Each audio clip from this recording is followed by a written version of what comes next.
아버지 하나님, 이 시간 앞에 설 때마다 두려움과 떨림이 있습니다. 하나님께서 이 시간을 기록된 말씀으로만 채워주시기를 간절히 간절히 바랍니다. 하나님의 자비에 매달려 간구드립니다. 이 시간을 지키시고 보호하여 주시고 유지시켜 주십시오. 부족한 소자 참여하신 모든 분들의 갈급한 심령을 위하여 말씀의 통로로 삼으시되 말씀이 지나간 자리가 정결하게 될 수 있도록 하나님께서 은혜를 베풀어 주시기를 간구드립니다. 이 한 시간에 시종을 아버지께만 부탁드리며 예수님 귀하신 성으로 간절히 기도드립니다. 오늘은 56장 엘리와 그 아들들입니다. 삼손부터 시작해서 좀 슬픈 이야기들인데요. 우리가 꼭 보고 기억하고 마음에 새겨야 될 내용들입니다. 이 챕터는 내용의 주제를 뽑자면 굉장히 단순합니다. 엘리가 그 자녀들을 바르게 교육하지 못한 것. 물론 엘리만의 잘못은 아닐 겁니다. 우리가 사무엘에 대한 내용에서도 봤지만 아무리 한나가 그 아들을 하나님 앞에 드렸다 할지라도 사무엘이 얼마나 노력했는지 언급이 있지 않습니까? 그러니까 하나님께 바치는 부모의 헌신과 그 자녀의 선택, 이것이 합쳐져야 되는 것이죠. 삼손 같은 경우에도 나시린으로 태어났으나 그가 방종을 선택을 했잖아요. 그게 그러니까 자녀의 잘못됨이 반드시 부모만의 책임이라고는 할 수는 없으나 그러나 그 책임이 없을 수는 없잖아요. 아주 지대한 책임이 있는 건데요.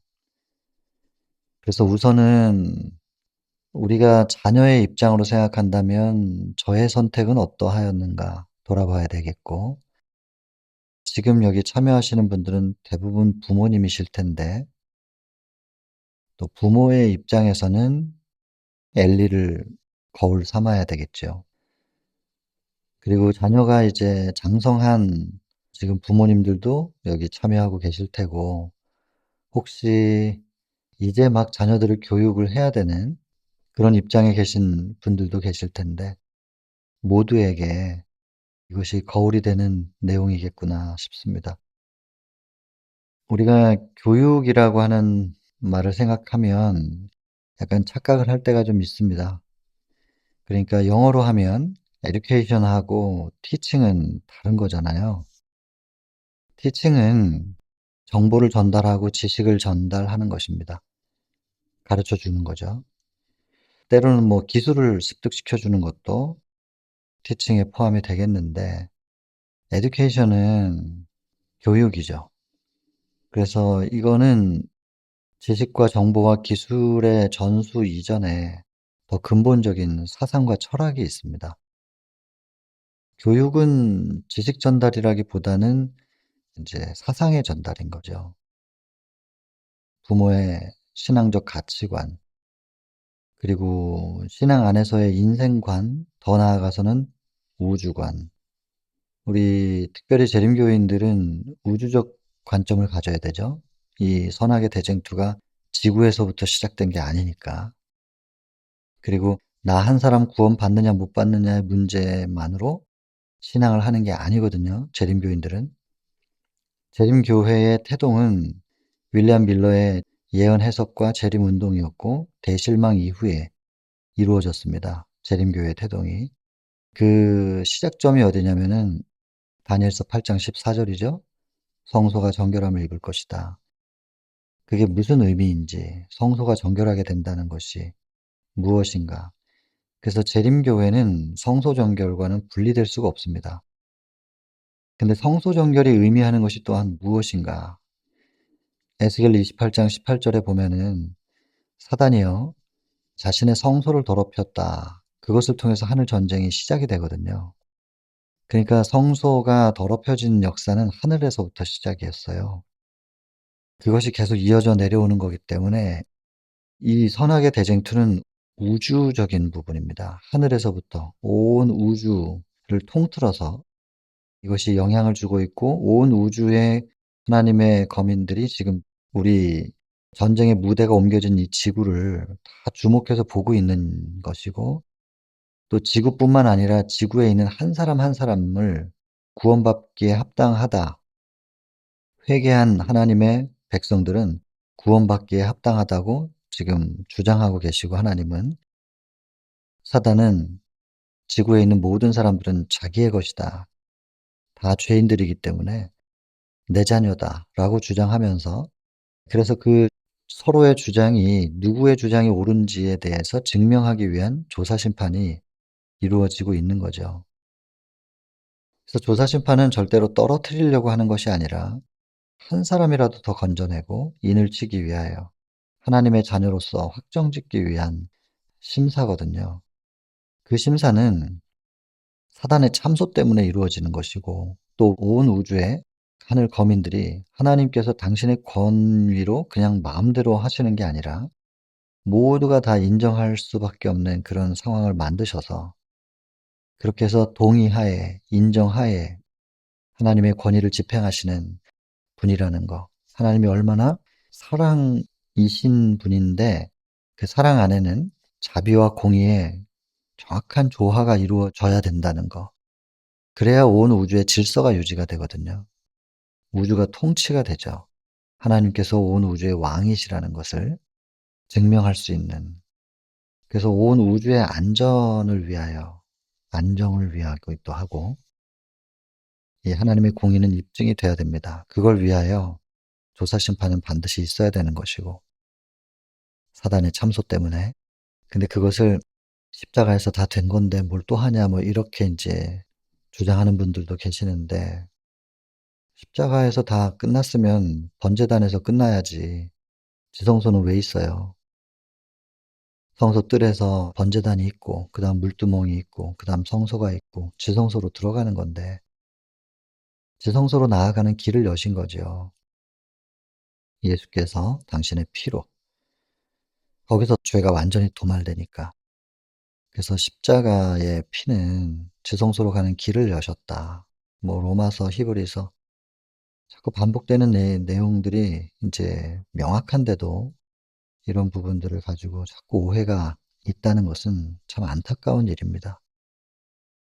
자, 아무튼 우리 재림교인들은요, 인생관뿐만이 아니라 우주관이 있어야 됩니다. 우주관.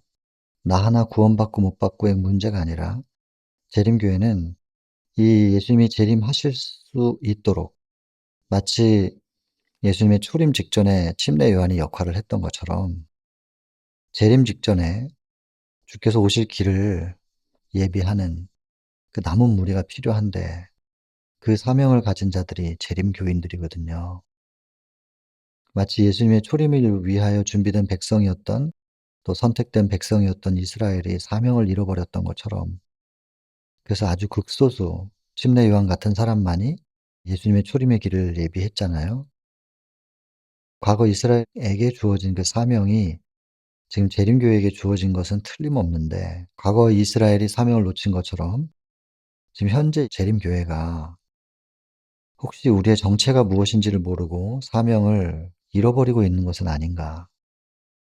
그러면 결국에는 이 재림교회 안에서 침례 요한 같은 사람들이 나와야 되는 거예요.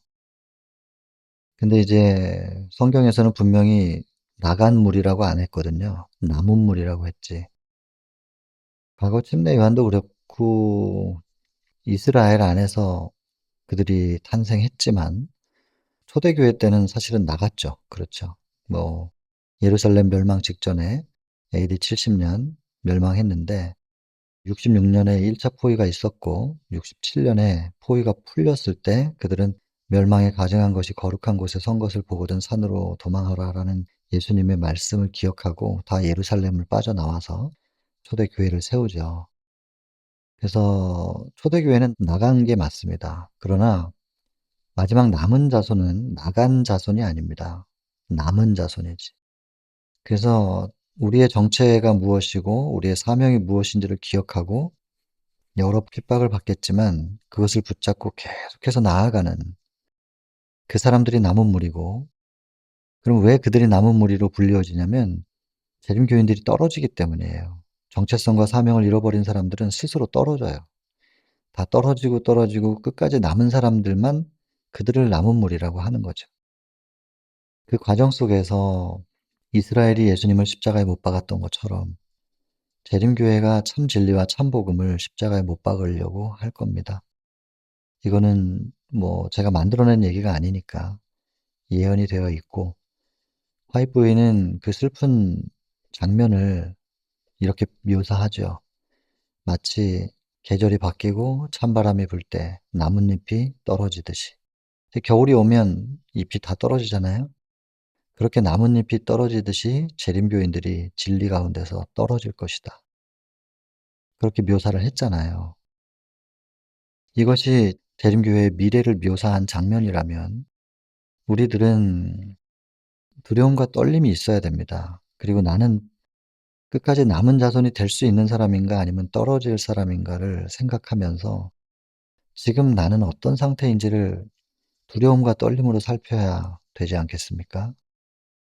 근데 그런 두려움과 떨림의 살핌이 없다면 과거 이스라엘처럼 사단에게 현혹되어서 예수님을 향해서 못과 망치를 들고 달려들 거거든요.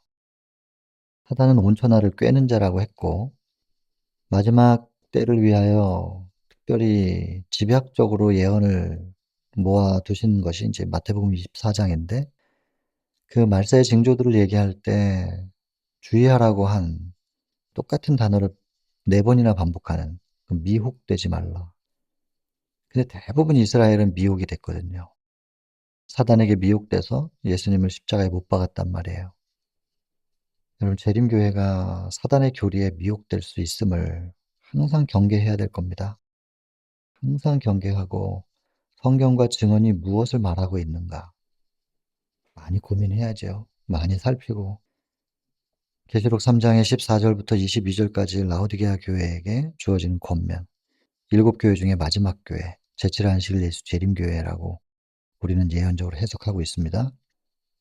가난한데 부자라고 생각하고 있고, 벌거벗고 있는데 좋은 옷을 입고 있다고 착각하는, 그러면서 미지근한, 뜨겁지도 않고 차갑지도 않는, 하나님께서 토해버릴 수밖에 없는, 금도 없고 흰옷도 없고, 금은 믿음과 사랑이라고 화이트 주석에 되어 있고 흰옷은 의라고 되어 있는데, 연결시키면 금과 흰옷이 없다는 뜻은 무엇이냐? 믿음으로 말미암는 의가 없다는 것입니다.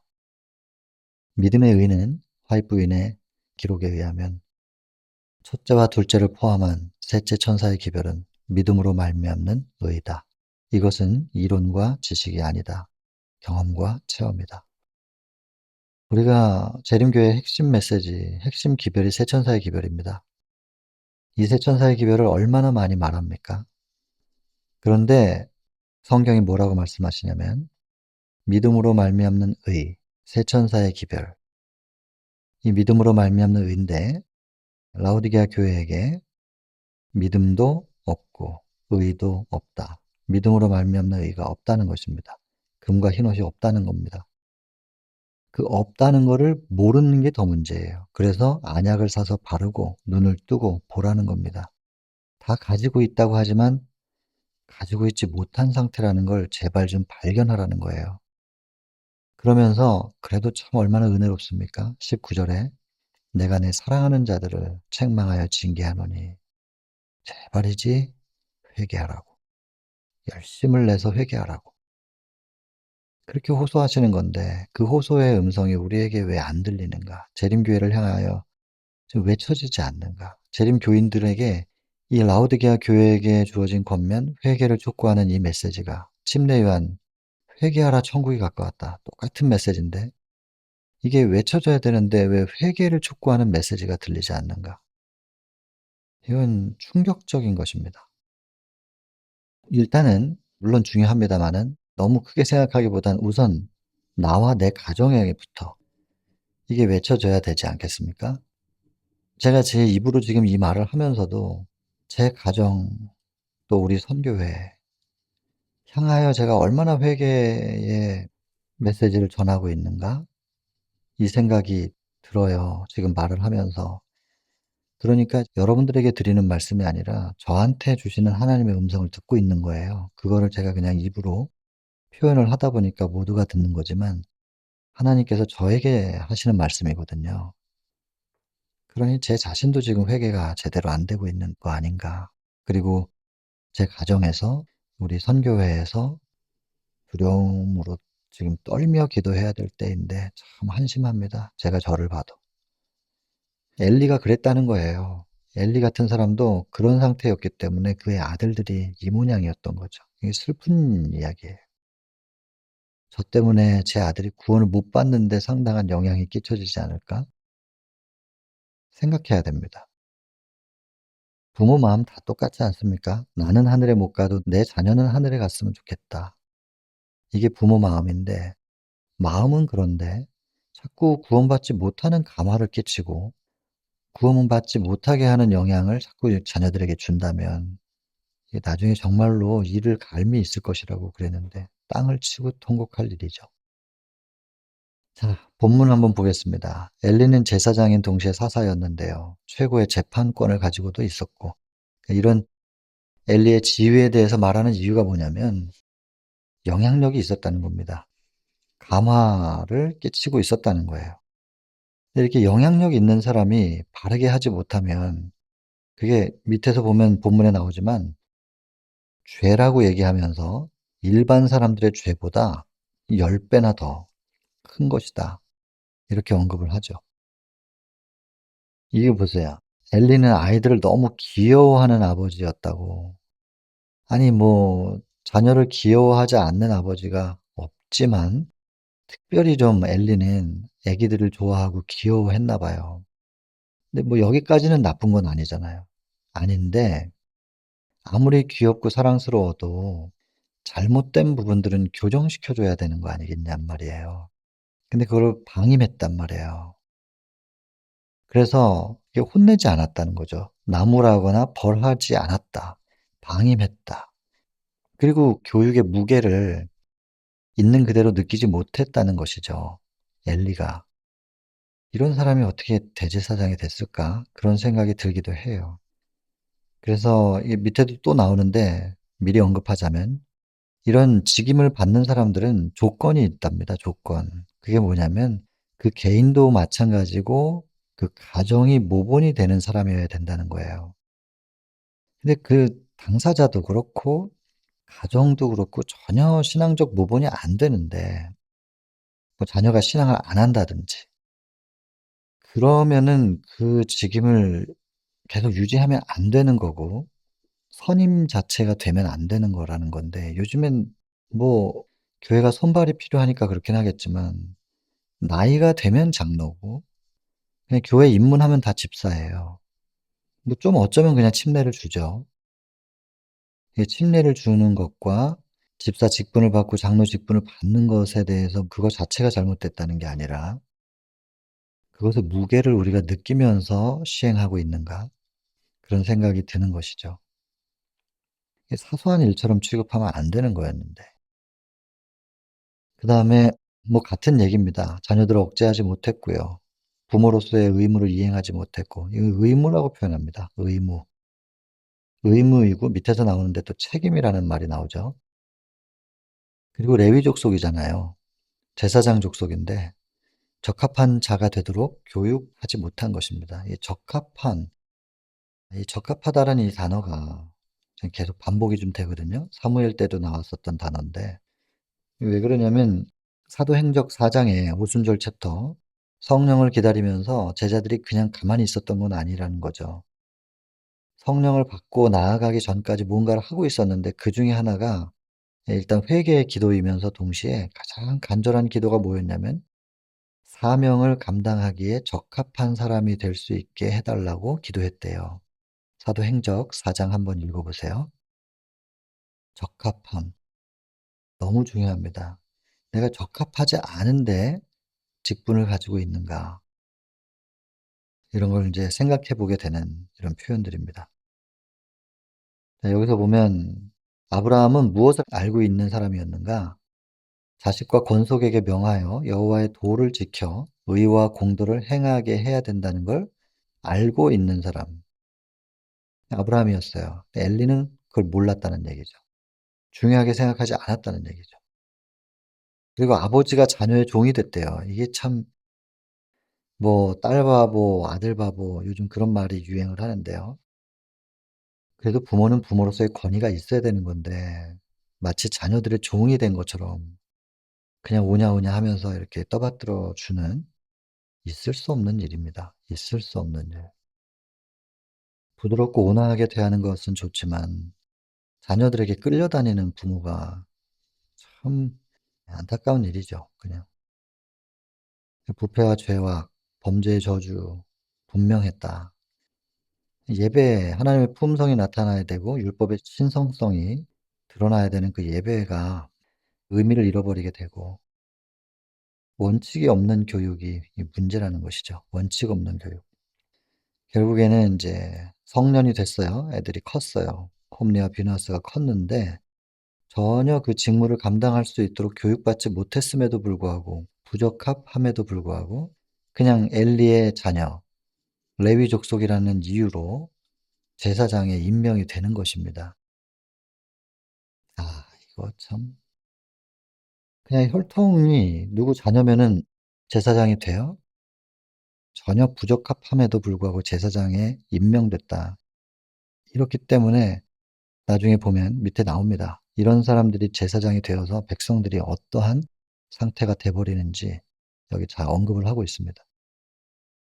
예배의 권위를 계속해서 무시했고요. 제사의 예법 무시하니까 그리스도의 죽음을 예표하는 희생 제물이 백성들의 마음속에 오실 구세주에 대한 신앙을 보존하기 위해서 제정된 거단 말이죠. 근데 이런 것들을 지도자가 무시하니까 백성들의 마음속에서 그 의미가 상실되는 거예요. 화목 제물도 마찬가지.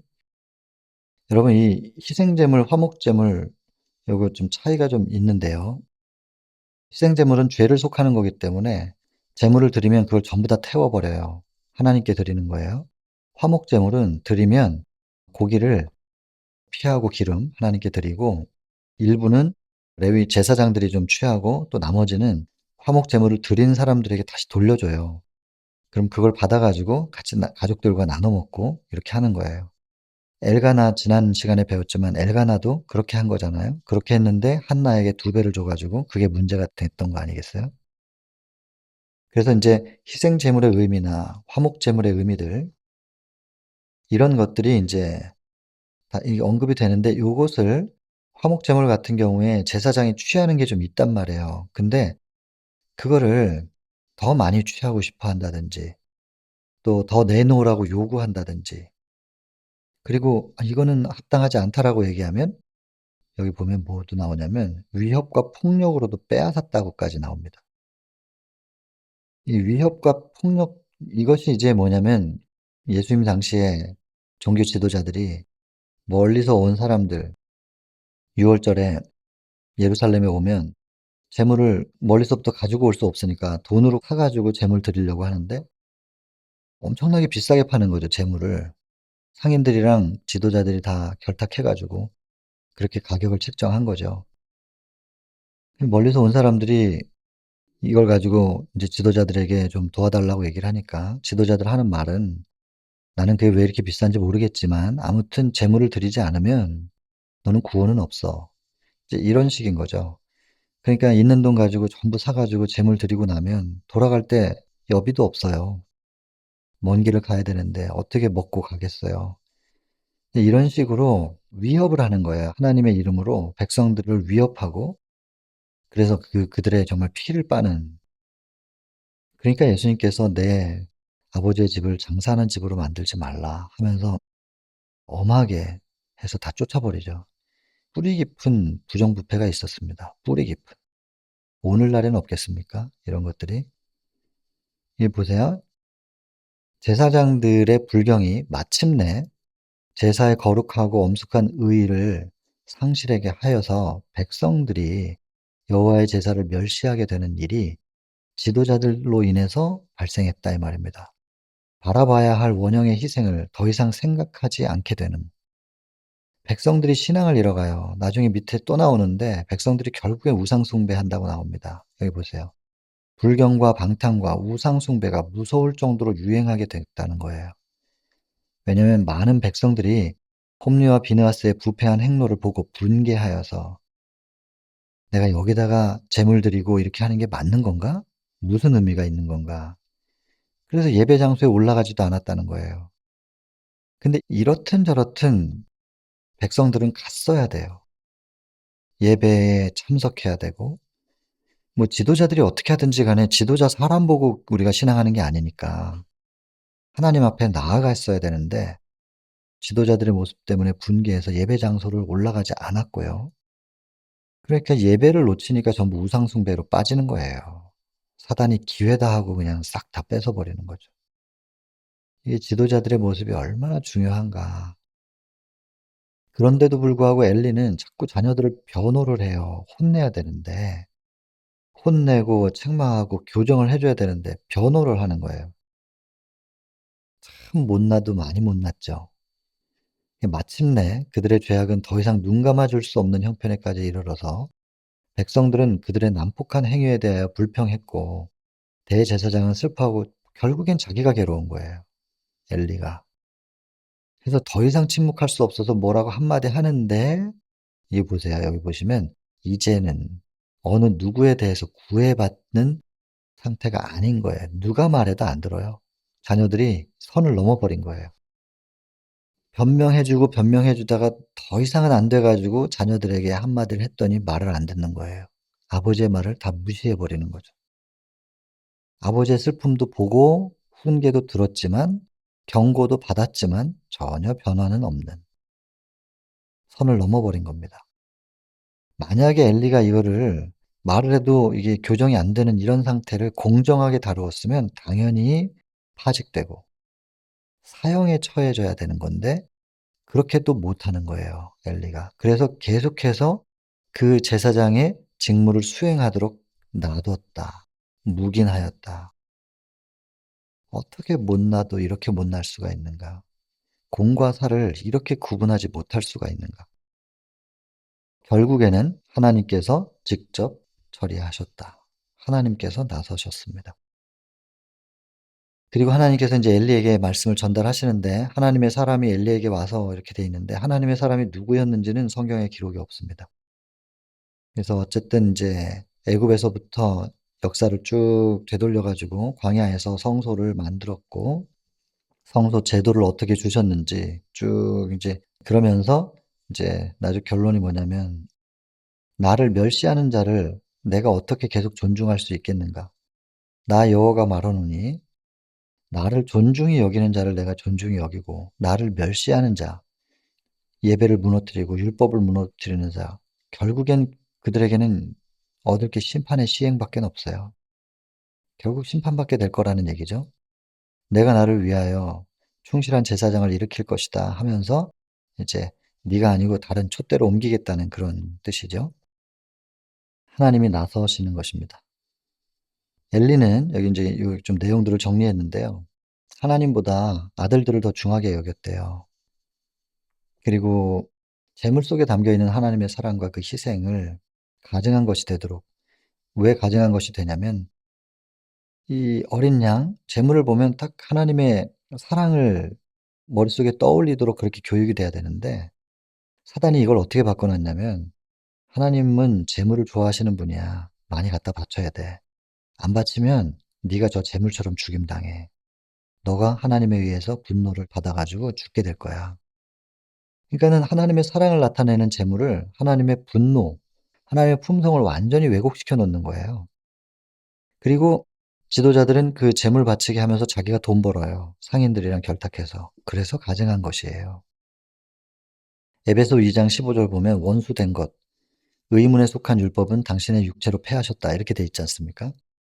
의문에 속한 율법이 제사제도인데, 제사제도 하나님께서 주신 거잖아요. 그걸 왜 원수된 것이라고 성경에 기록했겠어요.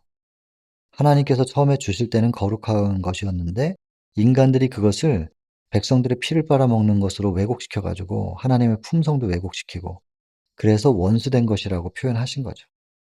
그래서 당신의 육체로 십자가에서 돌아가시면서 휘장이 찢어지고 지성소로 가는 길을 열긴 여셨는데 그게 하늘 지성소하고 연결되게끔 하신 것이죠. 그래서 지상 성소는 이제 의미가 없어져요. 그래서 성소 제도 자체가 폐해지고 피의 제사 이제 필요 없는 거예요. 양 잡아 바치고 뭐 제물 바치고 그 필요 없어졌잖아요. 가증한 것이 됐어요. 가증한 것. 그리고 맹목적인 애정. 원칙이 있어야 될 거 아니겠어요, 사랑을 할더라도. 근데 맹목적인 애정 때문에 무조건 괜찮아. 네가 하는 건 다 괜찮아. 그래도 돼. 이게 말도 안 되는 거죠. 이건 사랑이 아닌 것입니다. 결국엔 자녀들을 죽게 만드는 건데 그게 사랑인가요? 하나님을 공경하는 것보다 자녀들을 더 중하게 여겼고 자녀들의 명성을 보호해 주려고 자꾸 변호해 주고 하나님보다는 자녀들을 더 기쁘게 하기를 좋아하고 온화한 방법으로 지도하는 건 좋지만 단호한 방법도 있어야 되는 건데 그렇지 못했다는 거. 그러니까 이제는 이스라엘의 순결을 지키도록 엘리에게 의지할 수가 없었던 것이죠, 하나님께서도. 자, 여기 보면 부모나 목사로서 책임이 있습니다. 책임. 이 책임을 알아야 되는 거죠. 그리고 하나님의 법도보다는 자신의 판단을 따랐다. 이게 무슨 말이냐면요. 뒤에 설명이 나옵니다. 유년 시절에는 뭐 그렇지만 어려서 그런 거예요. 철이 없어서. 근데 장차 그들이 자라나면 그들은 악한 성벽을 버릴 거예요. 철들면 괜찮아져요. 이렇게 판단했다. 하나님의 법도를 어기고 있는데도 교정시켜 주지 않고 크면 괜찮아질 거다. 철들면 괜찮아요. 이렇게 생각한단 말이에요. 근데 여기 지금도 오늘날에는 이렇게 생각하는 부모가 없느냐? 이걸 묻고 있는 것입니다. 부모가 자녀들을 그렇게 방임하면 여기 보면 무서운 말이 표현되어 있습니다. 제2의 천성. 유전적으로 선하게 타고나는 사람도 좀 있죠. 그런데 후천적으로 제2의 천성이 형성이 된다는 것입니다. 후천적으로 어떻게 교육을 받느냐에 따라서 그래서 부모가 좀 악해도 말이죠. 이 아이가 어떤 하나님의 은혜로 교육을 잘 받는다면 그 유전자를 무시할 수는 없다 할지라도 그것 때문에 그 사람을 그렇게 단정 지을 수는 또 없는 거 아니겠습니까? 판단해서는 안 되겠죠. 또 반대로 부모가 훌륭해도 자녀가 잘못된 영향을 받으면 제2의 천성이 형성이 되니까요. 그러니까 이 후천적으로 어떤 교육을 받고 성장하느냐는 것은 너무너무 중요한 것 같습니다. 제2의 천성, 요거 중요하게 표시를 좀 했습니다. 가족들에게 주어지는 큰 저주, 그게 뭐냐면 제멋대로 하도록 허락되는 거. 이거는요, 저주라는 거죠, 저주. 잘못 교육한 결과, 저주입니다. 그리고 이렇게 잘못 교육한 자녀들이 여기 보시면 가족뿐만 아니라 사회와 국가에 해를 끼치게 된다. 범위가 굉장히 크지요. 사회를 좀먹는, 국가에 해를 끼치는. 그러니까 이 내 가족, 이 작은 게 아니고 굉장히 영향력은 크다는 것입니다.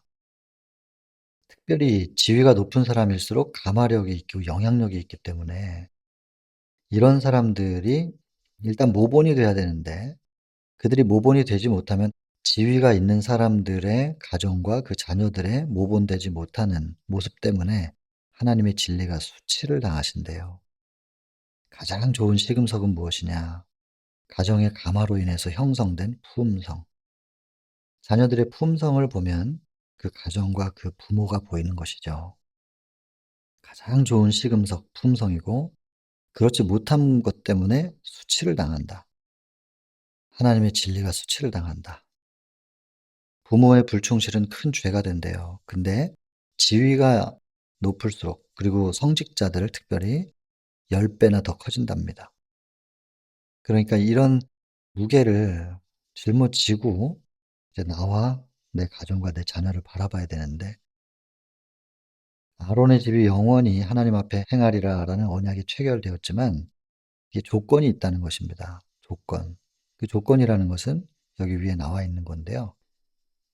자신의 사욕이나 사악한 성벽을 따르지 않겠다. 성직자는 개인의 욕망, 사악한 성벽 따르지 않는 것이고, 특별히 레위 족속은 딱 11조로만 사는 것이고, 그래서 이 땅의 부유한 거 그런 거 추구하는 그게 아니거든요. 이 지금 이 성직자들은 사욕, 사악한 성벽 이게 아니라는 그런 조건이 있어야 되는 거죠. 이 조건에 부합될 때 그런 성직자가 되는 건데 지금 이런 조건 갖다가 인제 좀 제시하면 글쎄요. 이거 존중받을까요? 이런 조건을?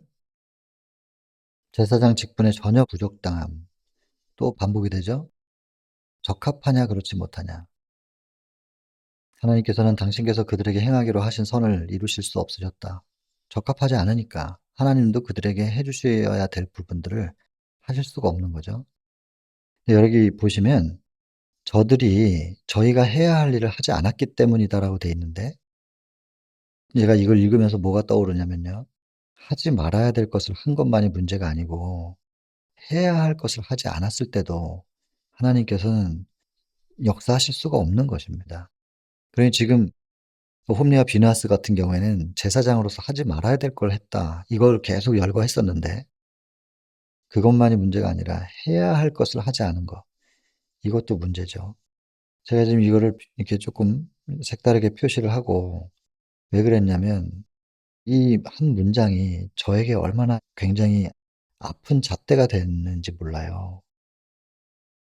해야 할 일을 하지 않은 것이 무엇이지? 예전에 비해서 제가 지금 이 일을 어떻게 하고 있나? 제가 저 자신에게 묻는 겁니다. '확실히 예전만큼 일하지 않네.' 이런 생각이 제가 인정할 수밖에 없어서 '하나님께서 또 주시는 하나의 채찍이기도 하구나.' 그렇게 받아들였죠. 이거 좀 기억했으면 좋겠습니다. 하지 말아야 될 것을 한 것만이 문제가 아니라 해야 될 것을 하지 않은 것도 문제라는 거.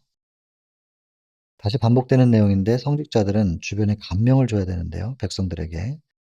근데 결국엔 그렇지 못해 가지고 엘리도 그랬고 홈리와 비느하스도 대리자들이 잘못하니까 사람들이 여호와를 그리고 그 제사를 멸시하게 만드는 결과를 낳는다. 아까도 이미 언급이 됐었는데요. 그래서 얼마 동안은 악한 행위 뭐 감출 수 있지만 결국엔 드러나게 되고 그러면 백성들이 충격을 받아요. '아 이 지도자가 이런 사람이었어?' 라고 하는 것을 충격을 받게 되면서 여기까지는 뭐 그렇다 치는데 충격을 받은 그들이 어떻게 되느냐. 신앙생활에 대한 확신을 잃어버리게 된다잖아요. 나 하나 잘못되는 게 문제가 아니라 나 때문에 영혼들을 잃어버린단 말입니다. 이거 마태복음 18장 6 절에 나를 믿는 자 중에 작은 자 하나, 소자 그 작은 자 하나를 실족하게 하면은 차라리 연자 맷돌 목에 걸고 바다에 들어가는 게 낫다. 연자 맷돌이 집에서 쓰는 맷돌이 아니더라고요. 짐승들이 돌리는 맷돌이에요. 나귀가 돌리는 맷돌. 굉장히 크죠. 그거 목에 메고 들어가면 할 수가 없잖아요. 아무리 헤엄을 잘 치는 사람이라도. 굉장히 가혹하게 표현하셨어요, 강하게. 나를 믿는 자 중에 작은 자 하나라도 실족하게 하지 말라고. 근데 지도자가 자기의 행동 때문에 백성들이 충격받고 신앙을 잃어버리게 된다 그러면 이건 연자맷돌 메고 죽으란 얘기잖아요. 이게 굉장히 강력한 표현인데 하나님께서 이걸 그렇게 엄중하게 보셨다는 것입니다. 그러니까 엘리야하고 홈리와 비느하스 이 뭐 세 사람밖에 아니지만 모든 목회자가 다 그런 게 아니잖아요. 근데 일부의 그 목회자들 때문에 다른 목회자들까지도 불신을 하게 된단 말이에요. 백성들이 자기 신앙도 놓치고 그리고 모든 목회자들을 다 불신하게 만드는 이런 일을 초래하게 된다. 그 사람들이 이렇게 말한대요. "이 사람도 우리가 매우 거룩하다고 생각하였으나 그처럼 부패하였음이 판명된 그자와 같지 않을까?" 이렇게 의문을 갖게 된다는 것입니다. 결국 그 지도자들이 전하는 하나님의 말씀은 사람들의 마음에서 능력을 잃어버리게 된다. 무서운 일입니다. 무서운 일이에요. 자, 마무리하면서 모든 죄인들 중에 가장 중한 죄인은 하늘이 인류의 구속을 위하여 준비하신 방법을 멸시하는 자, 곧 하나님의 아들을 다시 십자가에 못 박아 욕을 보이는 자이다.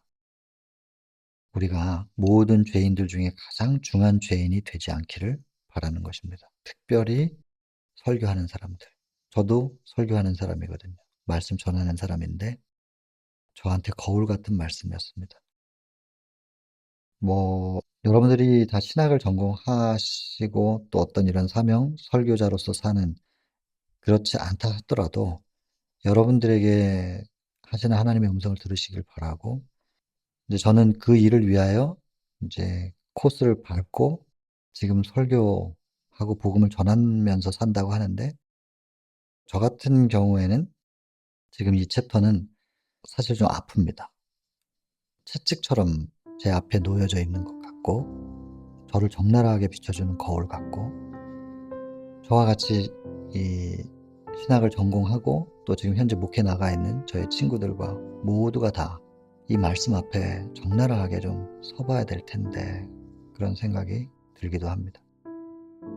자, 오늘 여기까지 하겠습니다. 개인기도 하시고 마치겠습니다.